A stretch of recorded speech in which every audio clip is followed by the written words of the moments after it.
Hey yo, good morning my bro. Hari ini hari Minggu sekitar 8:30 dan setelah tadi gua ngelup di dalam kota,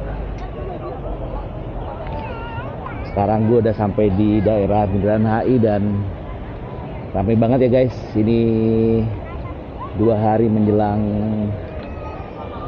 Hari Raya Imlek dan udah hiasan-hiasannya yang bertema Imlek udah terpasang di Bundaran HI guys. Cuman hari ini gue nggak akan muter di sini ya, karena kalau CFD itu daerah HI rame banget guys. Jadi rencananya hari ini gue akan ajak kalian untuk melihat salah satu bangunan ikonik yang merupakan bangunan bersejarah yang umurnya sudah cukup tua dan sudah pugar dengan cukup baik juga ya, yang merupakan rumah tinggal Mayor Chinese terakhir di Batavia. Jadi seperti apa suasana dan kondisinya, tonton video ini sampai habis. Gua Budi dan selamat datang di channel Bang Misal Tulis.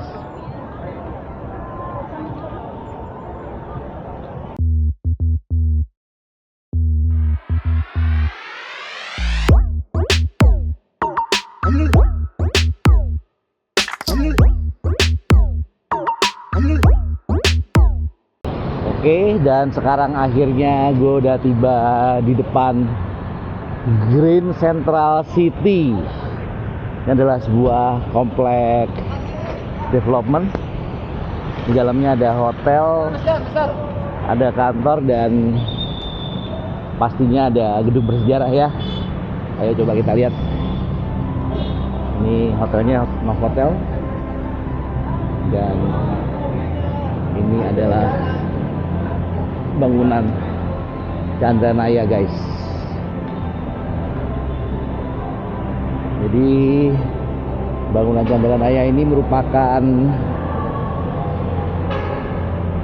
bangunan bersejarah ya, karena merupakan kediaman dari Mayor China terakhir di Batavia yang bernama Chow Kim An, dan merupakan bangunan tempat tinggal keluarga Chow von Tambun.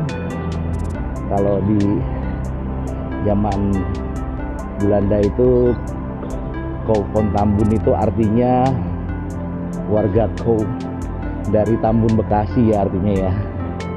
Ini sisi sampingnya, coba kita lihat.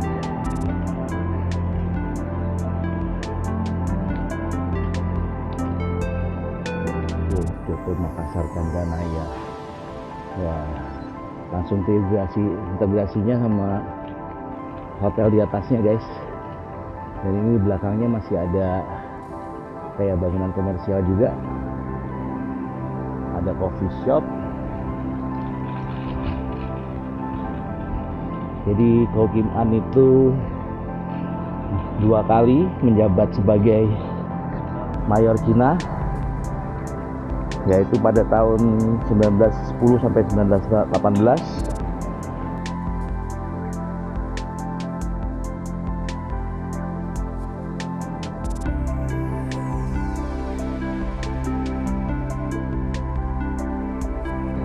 Dan kemudian beliau kembali terpilih di tahun 1927 sampai 1942 hingga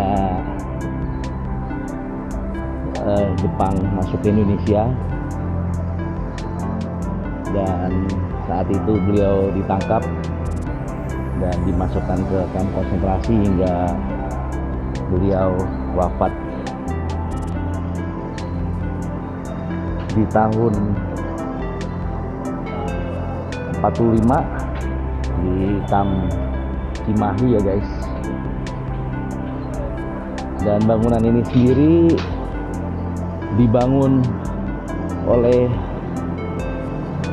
kakek dari Choe Kim An yang bernama Choe Sian Tek, yang merupakan tuan tanah dari Tambun Bekasi ya guys. Dan sebenarnya keluarga Choe memiliki 3 bangunan di sepanjang jalan ini. Yang bangunan ini nih merupakan bangunan dengan nomor 188, sedangkan bangunan lainnya nomor 168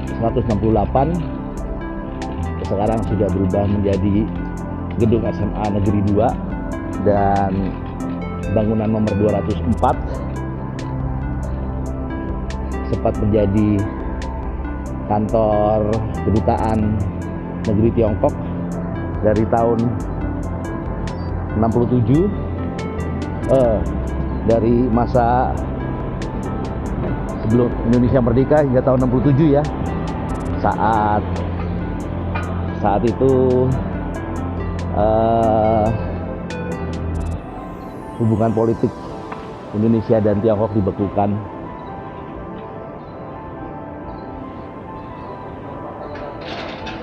Ya, gedung ini dibangun tahun 1807, menempati area sekitar 2.500 meter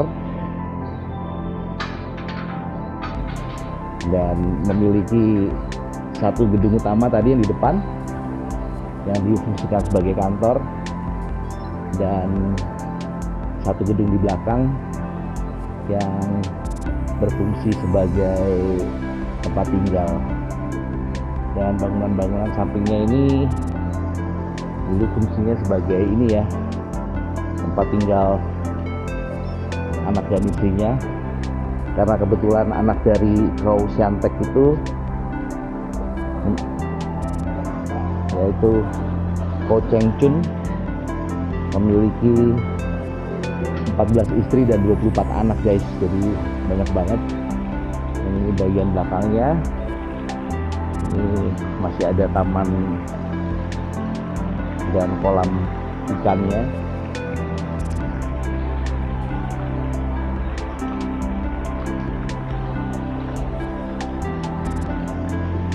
Ini bangunannya masih dipelihara ya guys, dan juga isi Pak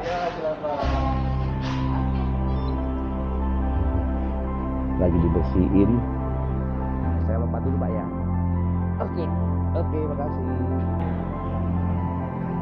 Dan ini ada resto-resto aja ya guys. Jadi dari Choe Cheng Chun diwariskan kepada Choe Kim An.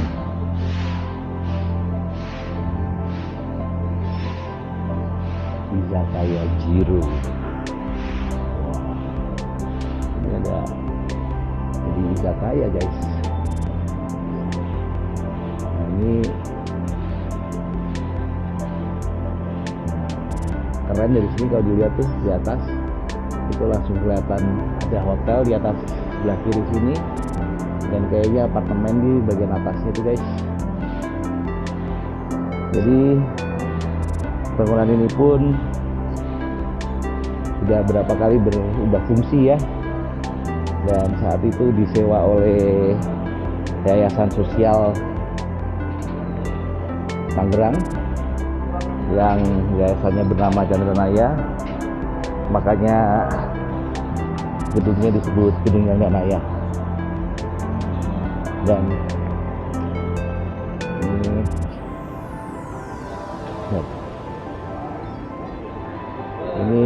kalau dilihat dari bentuk ininya nih, dia ada cantilevernya itu yang apa itu namanya, bentuknya dugong kalau nggak salah namanya, yang tanpa paku ya untuk cantilevernya. Dan kalau kita lihat di atas, di atapnya, yang atap lengkung, kamera gue mulai mati-mati guys, jadi gue mesti take-nya berkali-kali ya. Jadi kalau kita lihat dari sisi arsitekturnya, kita bisa lihat itu bentuk atap yang melengkung itu disebutnya dengan Yenwei atau bentuk ekor walet yang menandakan status sosial ya. Jadi kalau kalian perhatiin bangunan-bangunan di Forbidden City itu malah atap lengkungnya di ujung-ujungnya itu ada binatang-binatangnya yang menandakan status sosial orang yang tinggal di dalam. Dan kalau ini ujungnya cuma ada satu ayam. Kalau yang di Forbidden City itu bisa sampai bermacam-macam binatang, bisa sampai 9 guys untuk yang paling tinggi. Dan bentuk atap ini juga banyak dipakai oleh bangunan kelenteng ya, bangunan ibadah di orang-orang Tiongkok. Dan habis ini gue akan coba ajak kalian untuk lihat-lihat di bagian dalam gedungnya yang gue juga belum pernah masuk guys. Yuk kita cek bareng-bareng. So let's go. Oke, sekarang gue udah pindah ke kamera DJI Pocket dan gue akan ajak kalian untuk lihat-lihat isi dalamnya ya. Ini masih di bagian depannya guys. Atasnya tumpuk-tumpuk ya. Itu sambungannya sambungan tanpa paku harusnya. Dan karena sepeda gua nggak bisa dikunci, jadi gua titip di depan sini. Dan untuk masuk ke gedung ini gratis, tinggal scan ini dan mengisi buku tamu. Jadi ini plakat cagar budayanya ya. Ini sedikit cerita tentang Mayor Koh Kim An.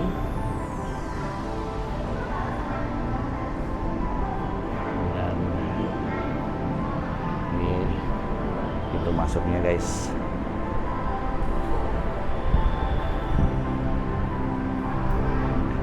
Ini sejarah mengenai gedung Chandranaya, karena sejak tahun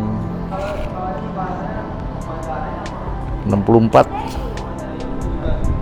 bangunan ini tuh disewa. Oke. Ini bangunan rumah tamunya. Dan ini adalah foto Mayor Koh Kim An ya. Ini bang pintu masuk utamanya. Nah, plakat Dinas Budaya tahun 2021, cagar budaya. Dan coba kita masuk ke dalam. Ini adalah bangunan di bagian depan yang menjadi kantor. Dan ini, nah biasanya memang ini ada bangunan antara ya guys.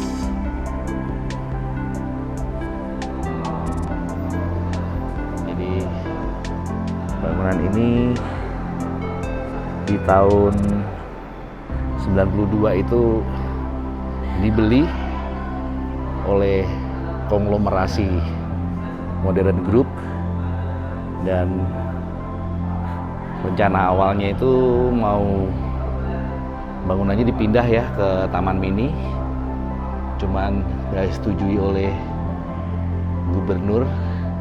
Mungkin yang saat itu adalah Bang Yos. Jadi akhirnya dibangun terintegrasi.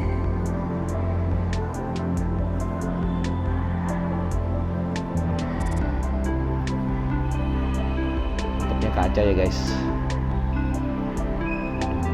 kelihatan tuh di atasnya.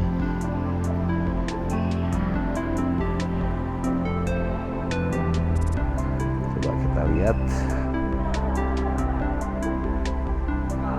Oh, ini tetangga tergambar Jalan Gajah Mada zaman dulu guys. Dan ini juga map Batavia tahun 1780. Dan ini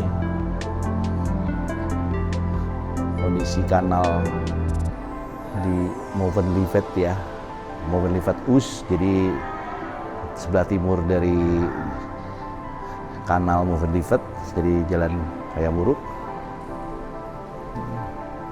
Ini tulisannya apa nih? Nggak paham gue guys.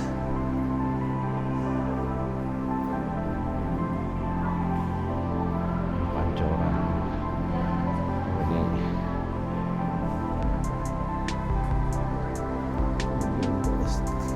tentang Sungsu. Wah, ini bawahnya kayaknya marmer Carrara guys, mewah ya untuk bangunan saat masa itu.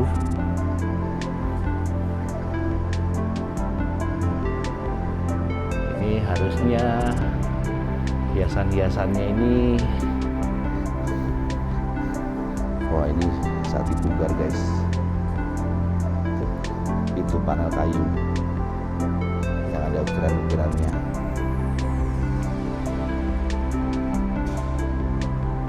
Meeting.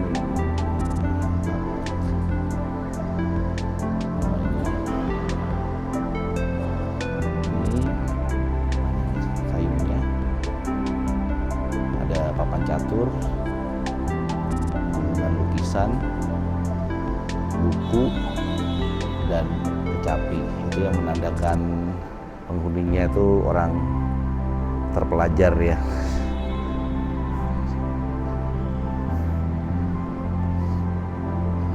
Ada suasana Glodok dan Pancoran tahun 1940-an.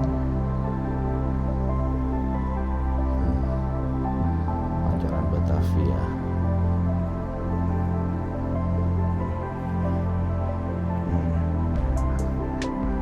Ada patung barongsai, kepala barongsainya guys.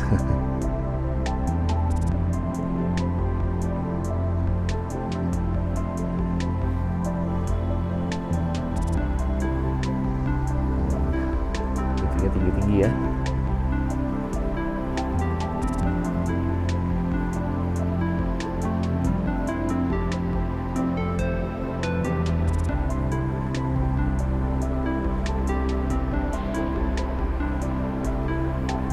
Modern land.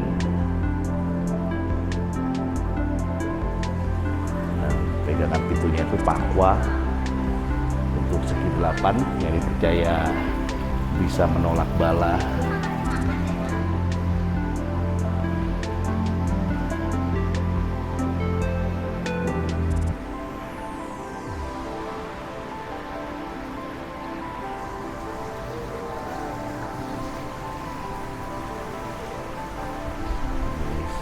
Sejarah dunia.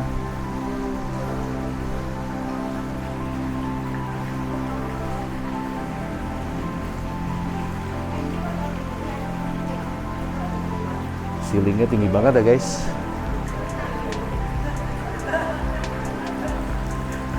Ini taman di bagian belakangnya.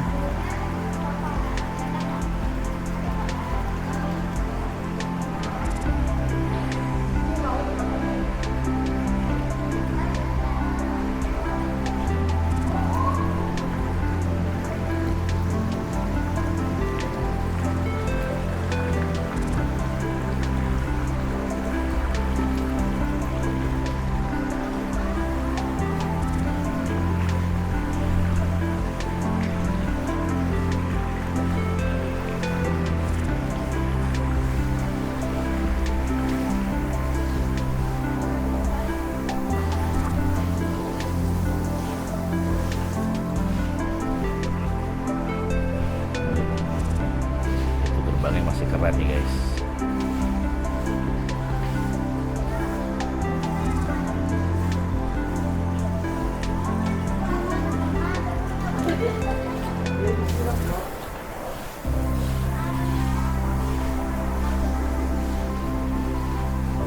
Ada tempat sembahyang.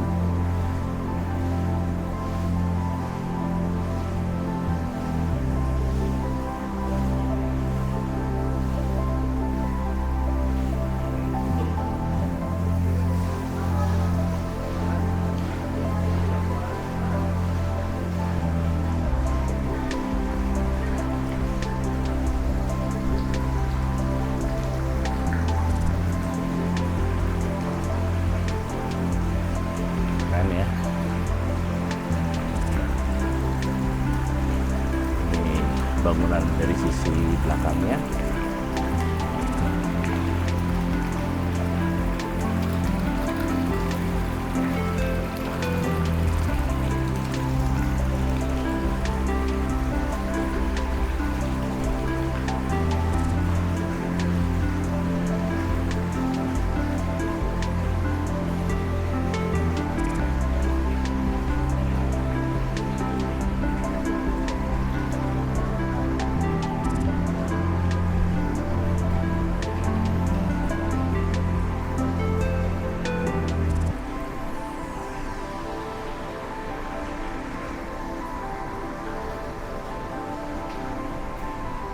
Ini jadi coffee shop guys.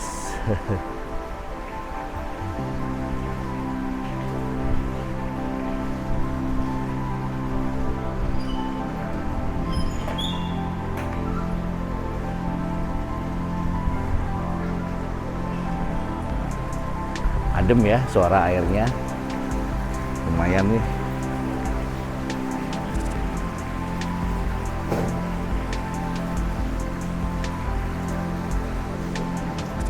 Kita masuk lagi. Yang pasti nggak boleh masuk ke ruangan-ruangan ininya ya. Ini kayaknya yang dulu bagian kamar-kamarnya. Di yang belakang ini adalah area tempat tinggal.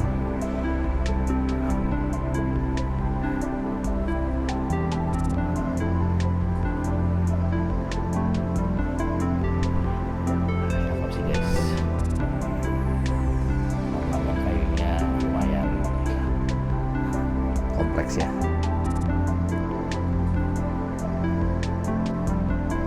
Ini bangunan yang umurnya udah lebih dari 225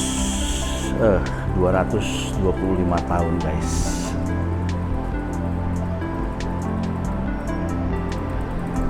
Ini luarnya.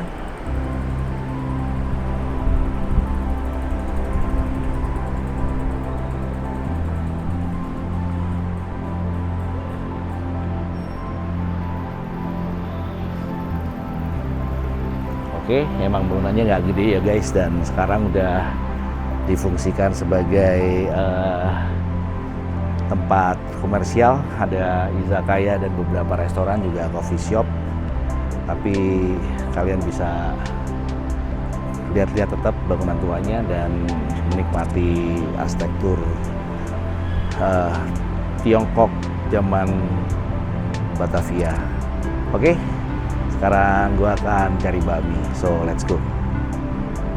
Dan hari ini gue juga mampir ke satu tempat spesial, tempat makan di daerah Keramat yang settingnya kayak gini guys.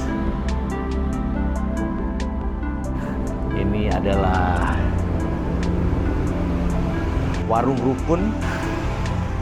Jadi ownernya itu ternyata hobi koleksi barang-barang jadul yang bertema Tiongkok. Ini nyasar satu ya, yang agak-agak Romawi. Nah, ini kalau dilihat tempat makannya kayak gini guys.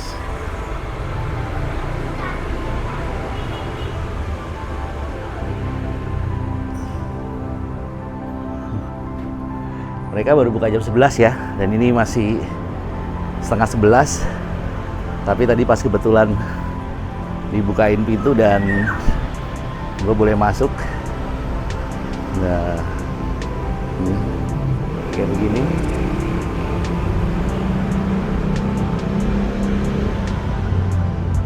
Oh, itu ada pajangannya sepeda fiksi, guys.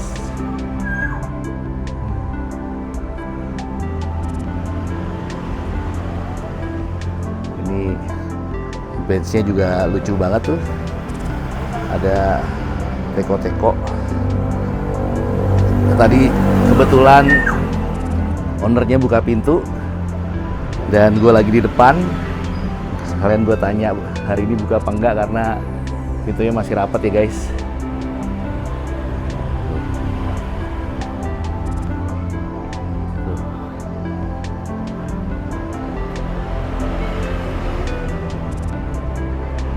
Asri banget, banyak pohon-pohonan.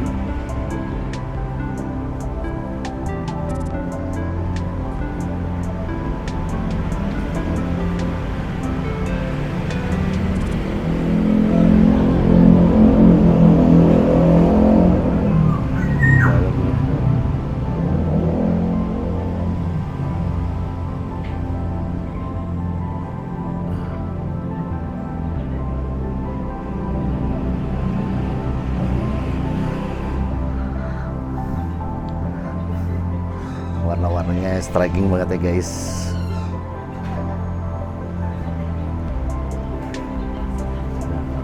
Kayak gini.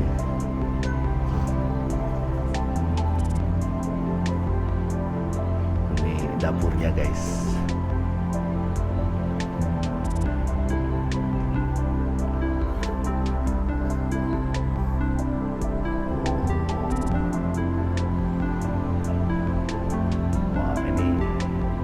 Sepeda fix gearnya.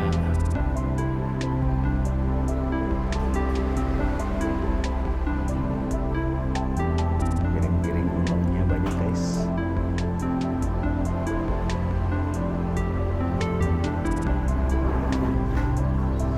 Dan ini ada area makannya.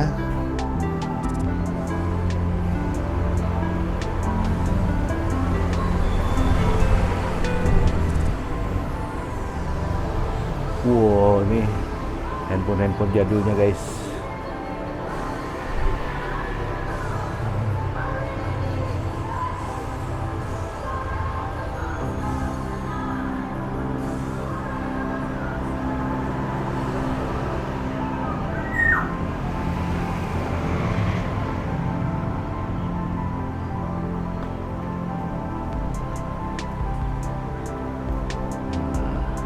Ini ada koleksi batu-batu kristalnya juga.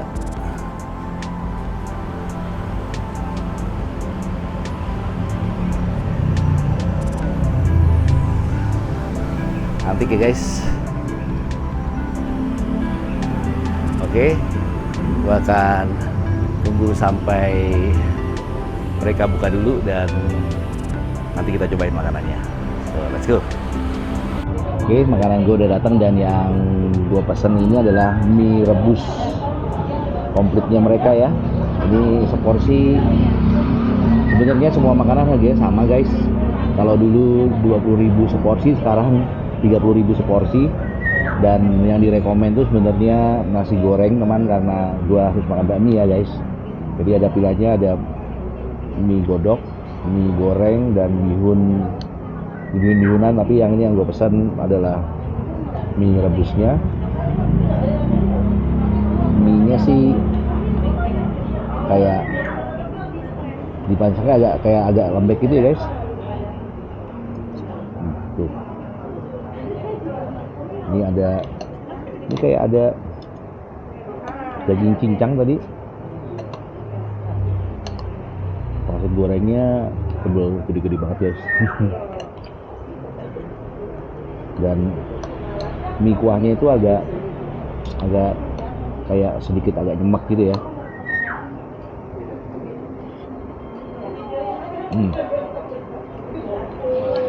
Tapi mie-nya gurih-gurih, enak, guys.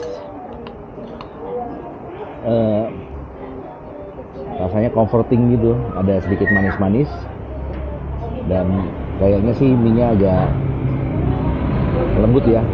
agak lembek ini masaknya.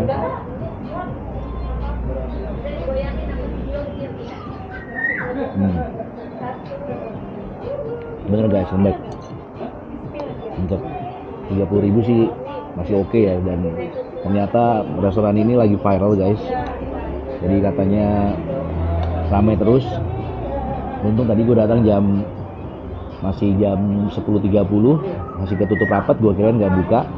Ternyata tadi sempat pas ownernya lagi buka pintu, gue bisa masuk dan jadi bisa bikin video ngeliat lokasinya dulu ya. Wah, ininya cepet banget carapnya.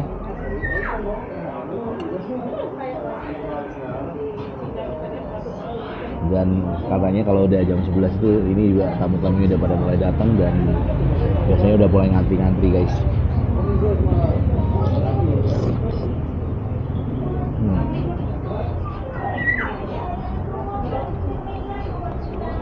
Makanannya sih oke, nggak yang sampai enak banget luar biasa, tapi experience-nya kita makan dikelilingin oleh dengan barang-barang antik dan macam-macam gini agak lucu juga.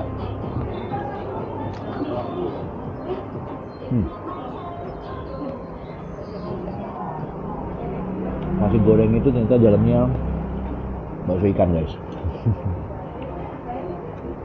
Coba yang ini kelihatan nggak? Yang ini sih udah langsung kecaplok ya, jadi ada setengah bakso di satu nasi gorengnya. Itu kulitnya sih lumayan crunchy.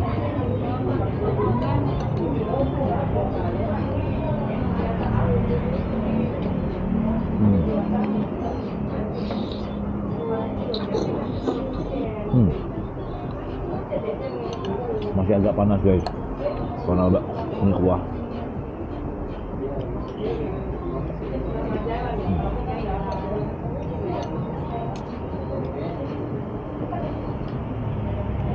Tempatnya yang asik sih guys, kayaknya ngumpulin barangnya udah lama banget.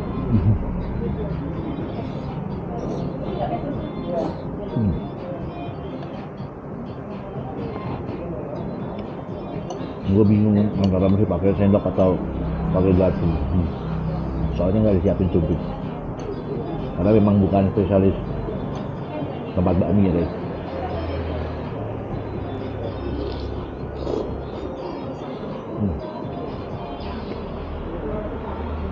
Masih panas.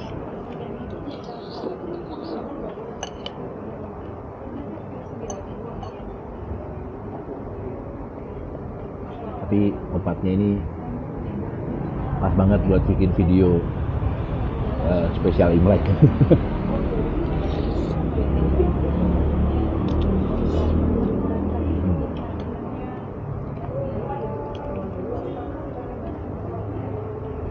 Nah, dalamnya itu setengah bakso,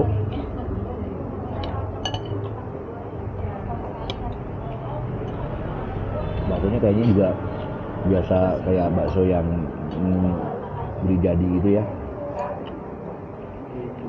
rasanya oke.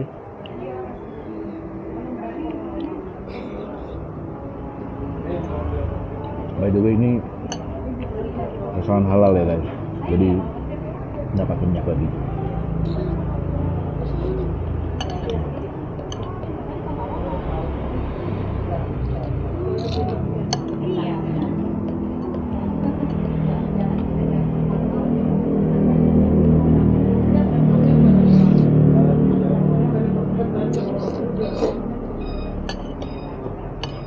Mungkin yang tadi gue ajakin temen gue main kemari, tapi setelah lepas sepedaan sore-sore gitu ya, karena kalau pagi nggak keburu nungguin jam bukanya.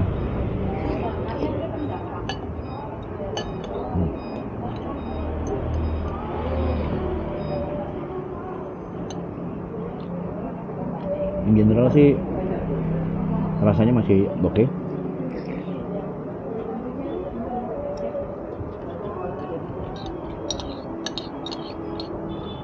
Dan ada kayaknya ini pakai black pepper guys. Ini ada hitam-hitamnya nih.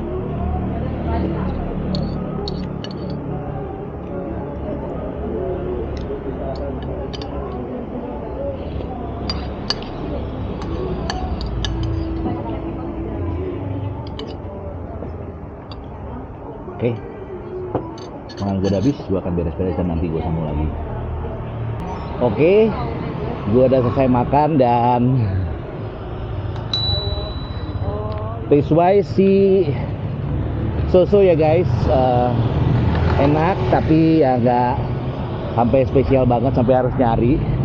Tapi experience tempat makannya sih itu yang luar biasa guys. Bisa makan sambil dikelilingin barang-barang antik dan spesifik banget ya. Tadi gue sempat ngobrol juga sama ownernya yang si suaminya itu hobi ngumpulin artefak-artefak yang berbau Tiongkok, dan si istri hobinya ngumpulin kristal-kristal guys. Jadi dan ngumpulinnya udah lama banget, termasuk sebagian barang dari warisan orang tua mereka. Oke, gua sekarang goes pulang. So far gue udah 53 kilo dan mungkin masih sekitar 10 sampai 12 km lagi sampai ke rumah. Cuacanya untung hari ini nggak panas, mendung-mendung berawan ya guys. Jadi segitu dulu acara gue hari ini. Lagi ya kalian suka dan dislike, kalau kalian nggak suka jangan lupa share, subscribe, dan komen, dan juga follow sosial media gue. Sampai ketemu di acara gue berikutnya. Selamat Hari Raya Imlek.